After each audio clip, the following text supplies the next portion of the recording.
इस वीडियो में हम डिस्कस करेंगे important points like Indian market में इतना बड़ा क्रैश क्यों है। इंडियन मार्केट में जो गिरावट है उसके पीछे तीन रीजन है।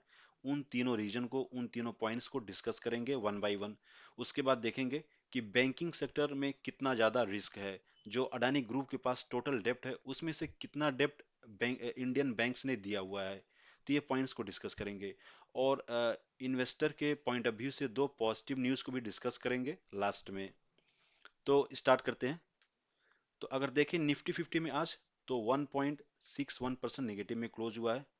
लास्ट में लाइक 45 जो मिनट बचा था लास्ट का, उसमें काफ़ी अच्छा रिकवरी दिखा 0.7% का।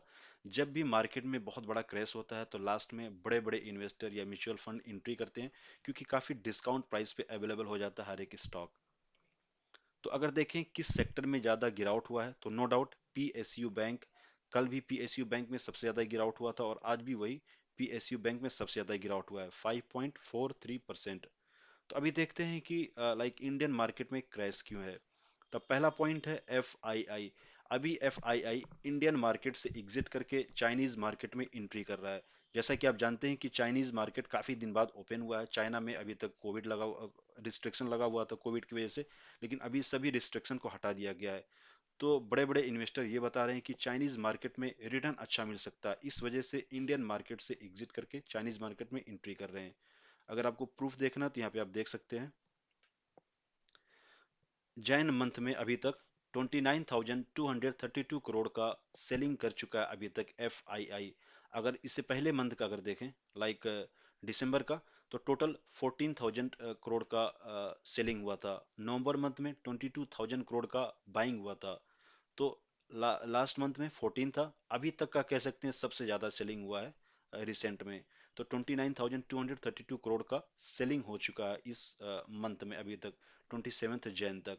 तो ह्यूज अमाउंट में एग्जिट कर रहे हैं एफ आई आई, इस वजह से मार्केट में गिरावट है। पहला पॉइंट ये हो गया। दूसरा पॉइंट देखते हैं, अडानी ग्रुप नहीं, पहले इसको देख लेते हैं। Pre budget.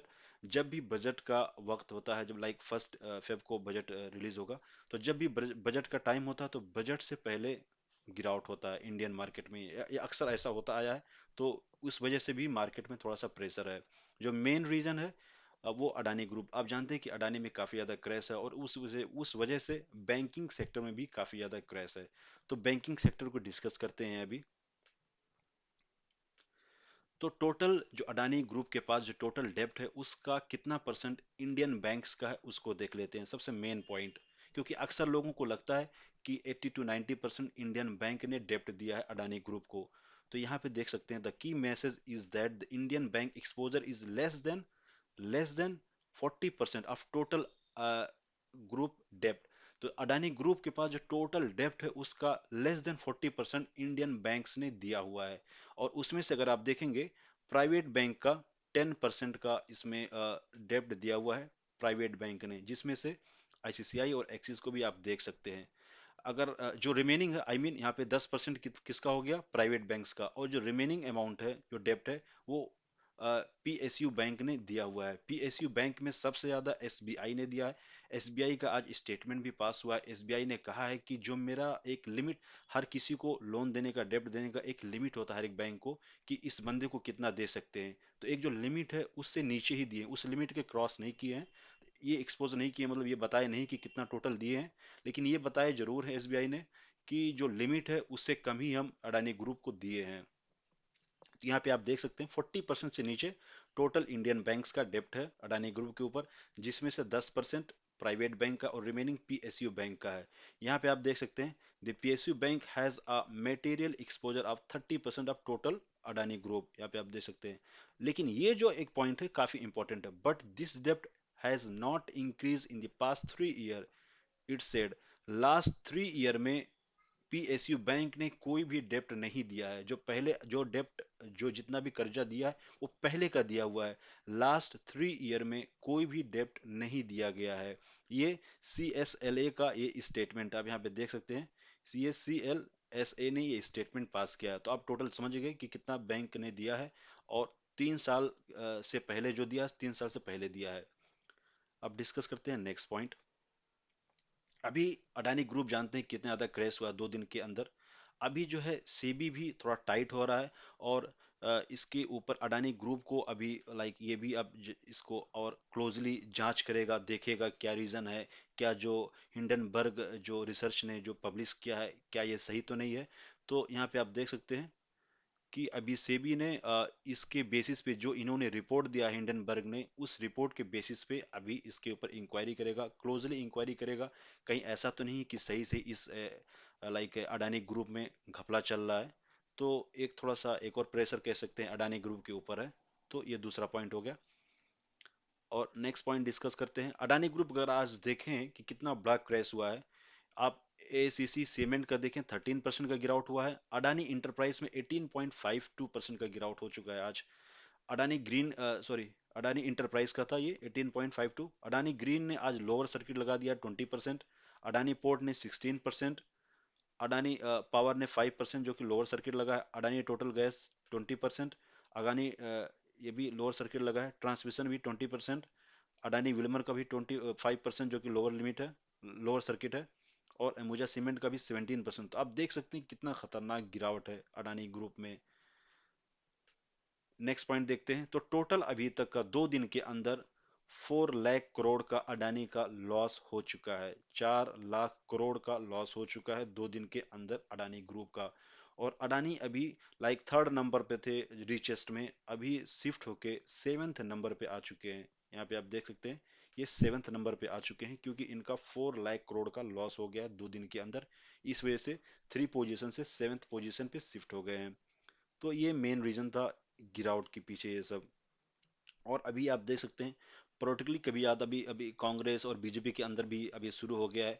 कांग्रेस अभी बीजेपी को घेरना चाहता है, इस वजह से देखिए अभी कांग्रेस की तरफ से भी स्टेटमेंट आना शुरू हो गया है, और सेबी से कह रहा है कि आप इस पे इन्वेस्टिगेट कीजिए और देखिए क्या रीजन है। तो एक तरीके से पॉलिटिकल भी गेम स्टार्ट हो गया है अभी दोनों बीजेपी और कांग्रेस के ऊपर।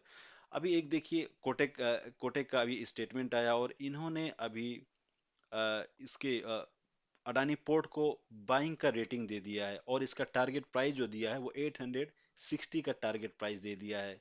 जो कि अभी इस टारगेट प्राइस को देख के आपको अभी एंट्री नहीं लेना चाहिए, आपको थोड़ा सा अवॉइड करना चाहिए, देखना चाहिए कि कहाँ पे बेस बनता है। वैसे आप जानते हैं कि अडानी का जब शेयर गिरता है तो खतरनाक गिरता है, जब फिर भागना शुरू करेगा तो अपर सर्किट ही लगेगा। लेकिन फिर भी अभी आपको थोड़ा सा वेट करना चाहिए, हो सकता है और गिरावट हो, क्योंकि हिंडनबर्ग जो मेंशन किया था कि उसका 7 स्टॉक मोर देन 85% गिरावट हो सकता है। लेकिन हमको नहीं लगता है कि उतना गिरावट होगा, फिर भी ऑलरेडी काफी ज्यादा गिरावट हो गया है। तो अभी थोड़ा आपसे आपको वेट करना चाहिए, देखना चाहिए कहाँ पे बेस बनता है। तो ये पॉइंट हो गया। तो अभी अगर आपको बाई करना है, कि आपको बाई करना होगा कि अडानी ग्रुप को अगर लेना हो, अडानी अडानी ग्रुप में कोई एक स्टॉक सेलेक्ट करना हो, तो मेरे हिसाब से अडानी विल्मर सबसे बेस्ट है। इसका वैल्यूएशन भी काफी अच्छा है। अडानी ग्रीन अगर आप देखेंगे आज 20% गिरा है, कल भी गिरा था 78%।